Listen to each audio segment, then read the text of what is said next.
সম্মানিত উপস্থিতি, আমাদের মাঝে এসে উপস্থিত হয়েছেন অল্প কিছুক্ষণ আগে এমডি তৌহিদ বিন Abdus Salam sir, managing director, classical handmade products BD. স্যারকে অসংখ্য অসংখ্য ধন্যবাদ।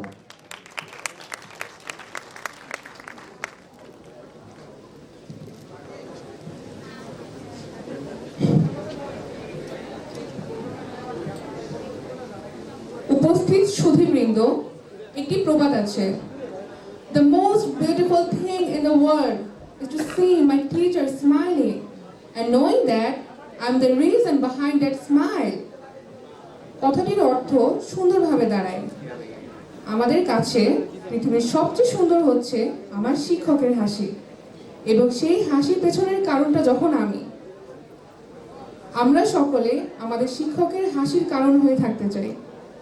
এই মুহূর্তে মঞ্চে এসে বক্তব্য রাখার জন্য বিনীত অনুরোধ করব আমাদের সকলের প্রিয় মুখ, প্রিয় অভিভাবক, প্রিয় শিক্ষক, professor doctor engineer Ayub Nabi Khan sir, vice chancellor acting BGMEA university of fashion and technology.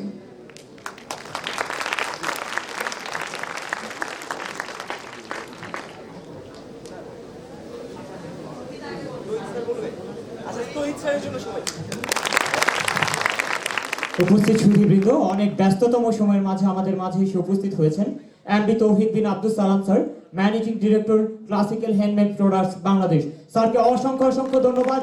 অনেক জোরে করতালের মাধ্যমে স্যারকে আমরা মঞ্চে স্বাগত জানাচ্ছি। আমাদের মাঝে কথা বলবেন এমডি তৌহিদ বিন আব্দুস সালাম স্যার। আসসালামু আলাইকুম।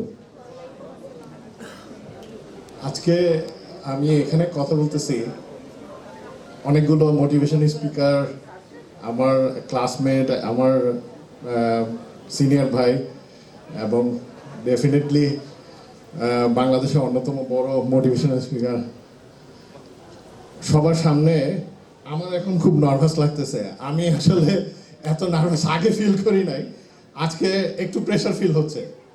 যাই হোক, 16 বছর আগে আমার ছেলে মারা গেছে। 15 বছর আগে আমি কোম্পানি এস্টাবলিশ করছি। তার মানে কি, আমার লাইফের একটা বড় ইভেন্ট, যে ইভেন্টটা আমাকে বলেছে যে তোমার সব কিছু অর্থহীন, তুমি এমন কিছু করো যে জিনিসটা তোমাকে একটা কাজে ব্যস্ত রাখবে। আইমান ভাইরা সবসময় হাসির কথা বলে অ্যাটেনশন ড্র করে, আমি একটু অন্যভাবে অ্যাটেনশনটা ড্র করলাম। That's the difference. বাট জিনিসটা কি, নিজেকে সেল করা। ফারহানা আমাকে কল করেছে, she is the god mother over here. ও আমাকে বলছে তোকে বেচবো, সৌদুজ্জামান রাসেলকে বেচবো, মাহির ভাইকে বেচবো, আইমানকে বেচবো। ঠিক বলছে, আসলে ও আমাদেরকে বিক্রি করছে এখানে প্রোডাক্ট হিসেবে, BUFTর product. Farhana, you are very powerful. ওকেও আমি কিন্তু বিক্রি করলাম। জিনিসটা হলো, আমরা প্রোডাক্ট, আমরা সেলেবল, আমাকে সেল করতে হবে, মার্কেটে সেল করতে হবে, এবং সেলিং পয়েন্টটা আমাকে ডিসাইড করতে হবে। এই জিনিসটাতে অ্যাটেনশনটা ড্র করা। আইমান ভাই যখন বলছেন, উনি কিন্তু লাস্টে ওনার প্রোডাক্ট বিক্রি করে গেছেন। আমরা মার্চেন্ডাইজার হই, আমরা কিন্তু সবার লাস্টে প্রাইসটা বলে ফেলি, ওইটা আসল জিনিস। আমরা ব্যবসায়ী, আমরা টাইমের কদর বুঝি, টাইমটাকে কিনতে চেষ্টা করি। উনি 45 মিনিটসের কমে কথা বলবেন না, উনি আগে নেগোশিয়েট করে নিছেন। ভাই আপনি আমার এই লেভেলে না আসলে আমরা ডাইকে নিই না, দরকার নাই। আমরা এখানে কম্প্রোমাইজ করে আসি। মাহির ভাই অনেক কম্প্রোমাইজ করেন। উনি গ্রুপ সিইও হয়ে এখানে বৈশাখে কথা বলতেছে, ওনার মিটার জানেন? আইমান ভাই যে 10 মিনিটের স্কুল বিক্রি করছে, ওনার মিটার জানেন? মিটার জানতে হবে। আমরা আমাদের মিটারটা জানি, মিটারটা জানতে হবে, নইলে কেউ আপনাকে এখানে ডাকবে না। আমাকে এবং সৌদুজ্জামান রাসেলকে একজন বলছিল, ক্রিমের পিছনে দৌড়ানো, ক্রিম তোমাদের পিছনে দৌড়াবে। ডাকবে কথা শুনতে। কেন ভাই? আপনি কি অনেক ভেলো হয়ে গেছেন? না রে ভাই, আমি নার্ভাস, আমি কাঁপতেছি। জিনিসটা হলো ডেডিকেশনটা দরকার। আমার এখন একটা ছেলে আছে, ও দৌড়ায়, আমার কাছে সবচেয়ে মূল্যবান। কিন্তু আমার সন্তান কিন্তু দুইটা, আমার কোম্পানি একটা, আমার সন্তান ছেলে। জিনিসটা বুঝলো, ছেলে একটা হারাইছি, একটা জন্ম দিছি, আর একটা কোম্পানি যেটাকে আমি দিনে রাত্রে, তোমরা যারা মা হবা বা দেখছো মারা যেরকম ডাইপার চেঞ্জ করে, যেভাবে সিকিউরিটি গার্ড তালা লাগাইছে কিনা ওইটা যেরকম চেক করি, সেই রকম করে আমি চেক করি। প্রত্যেকটা জিনিসে আমাদের কেয়ার আছে। আমরা এই জায়গাটায় এমনি এমনি আসি নাই। অবশ্যই আমরা লিডার তৈরি করছি বলে আজকে এখানে কথা বলতে পারতেছি। আমার কাজটা অন্য কেউ করতেছে, মাহির ভাইয়ের কাজটা অন্য কেউ করতেছে, সজুরের কাজটা কেউ করতেছে বলে আমরা এই জায়গায় আসতে পারতেছি। তার মানে কি, লিডার হও, লিডার বানাও। সো এই জায়গাটায় একটা জিনিস আমাদেরকে শিখতে হবে, কিভাবে নিজেকে রেডি করবা এই জায়গায় যাওয়ার জন্য। আর একটা জিনিস আমি অবশ্যই বলবো, যে আমাদের এখানে যারা টিচার আছেন তাদেরকে আমরা সম্মানটা জানাই, কিন্তু সম্মানের ব্যাপারটা, টিচাররা যে কত বড় জায়গায় স্টেপ নিয়ে দিতে পারে, টিচারদের রেকমেন্ডেশন যে কত বড় হইতে পারে, এটা আমি একজন এক্সাম্পল। আমি অত হাইলাইটেড কেউ না, কিন্তু আমার টিচাররা জানে আমার কিছু সফট স্কিল আছে, যেটা ফারহান আজকে বলছে যে তুমি সফট স্কিলের ব্যাপারে কথা বলবা। আইমান ভাইয়ের যে সফট স্কিলগুলো আছে, ওনার বাবা আর্মি ব্যাকগ্রাউন্ডের কারণে কিছু পেয়েছেন, কিছু জিনিস উনি নিজে ডেভেলপ করে নিয়েছেন। তো আমাদের সবারই কিন্তু কিছু সফট স্কিল আছে, সফট স্কিলগুলোর দরকার আছে। এবং এই সফট স্কিলগুলোর জন্য তোমরা যদি কারো নজরে পড়ো, তাহলে ডেকে বলে দিবে ওই ছেলেটাকে নিয়ে যান, যেটা আমার ক্ষেত্রে হয়েছিল। আমার রেজিস্ট্রার ম্যাডাম রীতা ম্যাডাম তখন ডেকে বলে দিছে যে ওই ছেলেটাকে নিয়ে যান। এবং একটা ডাচ কোম্পানির একজন ওনার এর সাথে 2 ঘন্টা ঝগড়া করছি যে কেন আমাকে 25,000 টাকা বেতন দেওয়া হবে না। তখনকার দিনে এটা অনেক কিছু, 15 বছর আগে।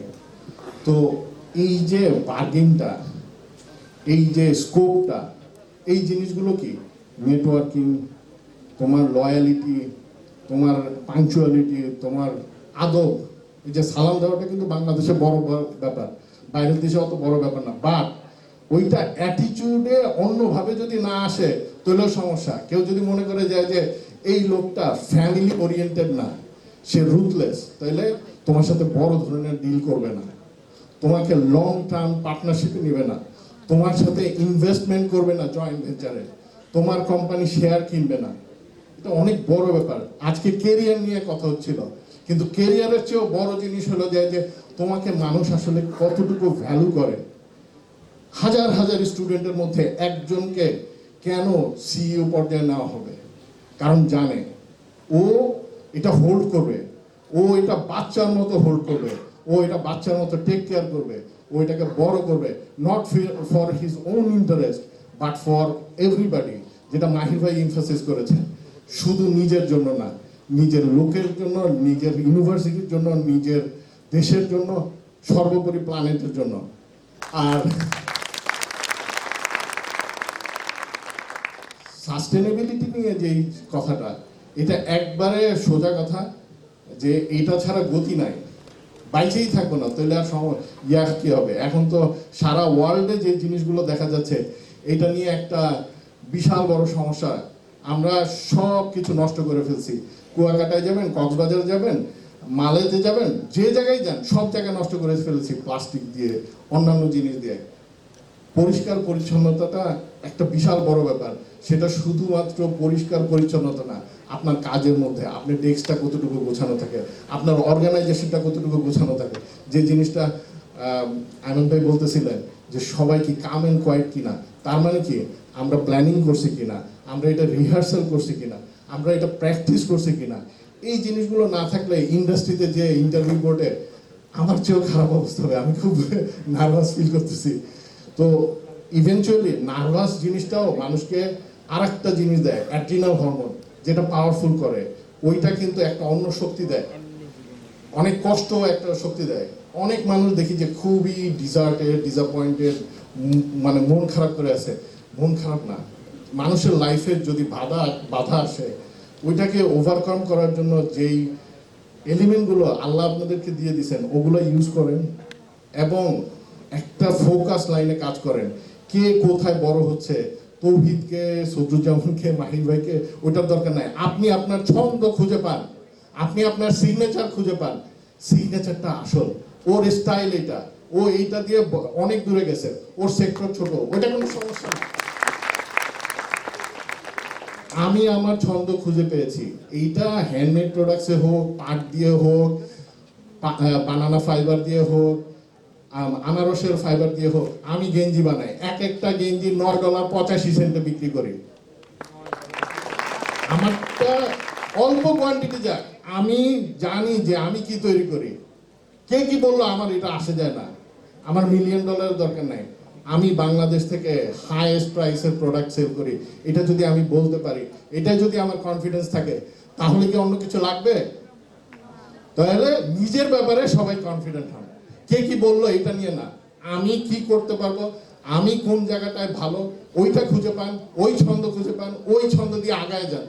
World is free for everyone, big enough for everyone. Thank you so much.